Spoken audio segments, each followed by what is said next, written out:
Hello everyone, আসসালামু আলাইকুম। আমার নতুন একটা ব্লগে আপনাদের সবাইকে স্বাগত জানাচ্ছি। আজকের ব্লগটা আমি করব বৃহস্পতিবার সন্ধ্যা থেকে শুরু করে শুক্রবার সকাল পর্যন্ত। বৃহস্পতিবার বেশ বৃষ্টি ছিল। মামদুহার বাবা অফিস থেকে ফোন দিয়ে বলছে আজ বৃষ্টি হচ্ছে, আজকে নেহারি খাবে, মনের মাধুরী মিশিয়ে যেন রান্না করি। তো মনের মাধুরী মিশিয়ে রান্না করতে এসেছি। আর এখানে আমি শেজাস মম রেসিপি চ্যানেল থেকে, ইউটিউব চ্যানেল থেকে আমি দেখে রান্না করছি। এর আগে আমি রান্না করেছি কিন্তু আমি মশলাটা একটু বেশি দিয়ে ফেলতাম, এই জন্য আজকে আমি ইউটিউব দেখে দেখে রান্না করব। তো নেহারির সাথে আমি কিছু মাংসের পিসও দিয়ে দিয়েছি। আর আগে থেকে দেখেছেন মাংসের উপরে কিছু মশলা ছিল, ওখানে ছিল আদা বাটা, জিরা বাটা এবং কালো গোলমরিচ। এরপরে এখন আমি দিলাম রসুন বাটা 2 চামচ পরিমাণ দিয়েছি, আমার চামচের সাইজ কিন্তু একটু ছোট। আর পেঁয়াজ কুচি, কাঁচামরিচ ফালি দিয়েছি। তারপরে দিলাম ধনিয়ার গুঁড়া, হলুদ গুঁড়া আর মরিচের গুঁড়া। মরিচের গুঁড়াটা একটু কম দিয়েছি কারণ কাঁচামরিচ দিব। আর এখন দিলাম গরম মশলার গুঁড়া, তারপরে কয়েকটা এলাচ, কয়েকটা লবঙ্গ আর 2টা তেজপাতা আর পরিমাণ মতো লবণ দিয়েছি। লবণ আমি এখন একটু কম দিব, রান্নার শেষের দিকে লবণটা চেক করে আমি পরে আবার অ্যাড করে দিব। আপাতত কমই দিয়েছি। আর এখানে পর্যাপ্ত পরিমাণে পানি দিয়েছি। ভিডিওতে আপু বলেছে প্রেসার কুকারের সিটিটা তুলে 50 মিনিট চুলায় জাল করতে। তো আমি প্রথমে 50 মিনিট জাল করেছিলাম সিটিটা তুলে, কিন্তু আমি দেখলাম যে অর্ধেকও সিদ্ধ হয়নি। তো পরবর্তীতে আমি এটা ঠিক করেছি। নেহারিটা এই পর্যায়ে রেখে একটু বাইরে ঘুরতে গিয়েছিলাম। আমার মেয়ে ওয়েদার ভালো দেখে বলছিল, দুপুর থেকে এসে বলছিল ঘুরতে যাবে, তো একটু বাইরে ঘুরতে বের হয়েছিলাম। আমার বাসার কাছেই হচ্ছে ইউআইইউ ইউনিভার্সিটি, ওই যে দেখা যাচ্ছে ওই বিল্ডিংটা ইউআইইউ ইউনিভার্সিটি। এটা ঠিক সামনেই হচ্ছে এটা মসজিদ, এটা নাকি ঢাকা শহরের সবচেয়ে বড় মসজিদ। অনেক সুন্দর মসজিদটা। আজকে প্রথম গেলাম, কারণ 2 বছরের মধ্যে ওই জায়গাটাতে আমার যাওয়া হয়নি, আজকেই গিয়েছিলাম প্রথম। তারপরে ওখান থেকে ঘুরে আমরা গেলাম বেড়াইত ঘাটপাড়ে। এইখানে ঘাটপাড়ে যাওয়ার আগে ডান দিকে একটা রাস্তা আছে, এই রাস্তার 2 পাশে নদী, প্রচুর পানি, এত সুন্দর লাগে দেখতে। আমরা রাতে গিয়েছি, রাতে তো ওইভাবে কিছু দেখা যায় না, কিন্তু দিনের বেলা সত্যিই খুব সুন্দর জায়গাটা। তো এখানে গিয়ে আমরা একটা রেস্টুরেন্টের মতো আছে সেখানে গিয়েছি। ওই যে মামদুহার পিছনেই হচ্ছে পুরোটা বালু নদী, বিশাল বড় নদী, এটা অনেক সুন্দর লাগে বর্ষাকালে এখানে। তো এখানে আমরা কিছুক্ষণ বসেছিলাম, তারপরে এখান থেকে আমরা বের হয়ে গেলাম ঘাটপাড়ে।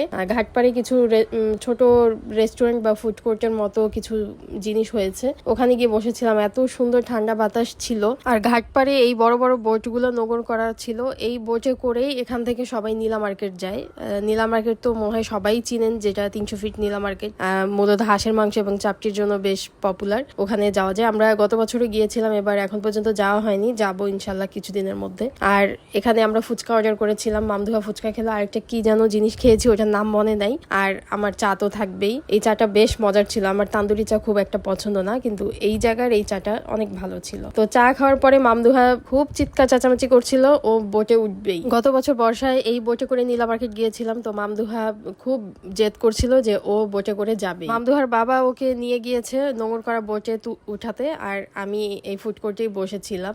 এদিকে এই বোটে খুব হাই ভলিউমে কিছু ছেলেরা গান বাজাচ্ছিল আর ডান্স করছিল। ওরা হচ্ছে এই বোটগুলোতে করে পুরো বালু নদী ঘুরে বেড়ায় সারাদিন। ওদের গান শুনে আমার মেয়ে ওখানে বসে ডান্স করছে, ওই যে দেখেন। আর ওর বাবাকে বলছে ছবি তুলে দাও, ভিডিও করে দাও। ওর বাবা ওখানে বসে তার মোবাইল দিয়ে ওকে ছবি তুলে দিচ্ছিল, ভিডিও করে দিচ্ছিল। আর আমিও এখান থেকে ভিডিও করছি আপনাদেরকে দেখানোর জন্য কি পরিমাণে ডান্স করছে। তারপরও আসতে চায় না, জোর করে ওকে অনেক কিছু বুঝিয়ে শুনিয়ে ওখান থেকে নিয়ে আসা হয়েছে বাসায়। তারপর বাসায় ঢোকা মাত্র বলছে তুমি আমাকে কেন নিয়ে আসছো, আমি তো বোটে করে ঘুরতে যেতাম। বুঝেন অবস্থা, এত পরিমাণে ঘুরতে পারে সে, পারলে 24 ঘন্টা সে বাইরে থাকে। তো যাই হোক, এখানে এসে আমি নেহারিটা ঠিক করছি। নেহারিটা যেটা বললাম যে অর্ধেকও সিদ্ধ হয়নি, তো আমি পরে 20 সিটি দিয়েছি প্রেসার কুকারে সিটি লাগিয়ে 20 সিটি দেওয়ার পরে এটা একদম পারফেক্ট হয়েছে। তারপরে এখানে বাগার দিলাম, পেঁয়াজ রসুন জিরা দিয়ে বাগার দিয়েছি। তো রাতে আর আমি ভিডিও করতে পারিনি, রাতে খেতে এত দেরি হয়ে গিয়েছে, আমরা 11:30 বাজে খেয়েছি। পরোটাও বানিয়েছিলাম রাতের বেলা, তো পরোটা আর নেহারি খেয়েছিলাম। পরের দিন সকালবেলাও সেম নাস্তা করেছি।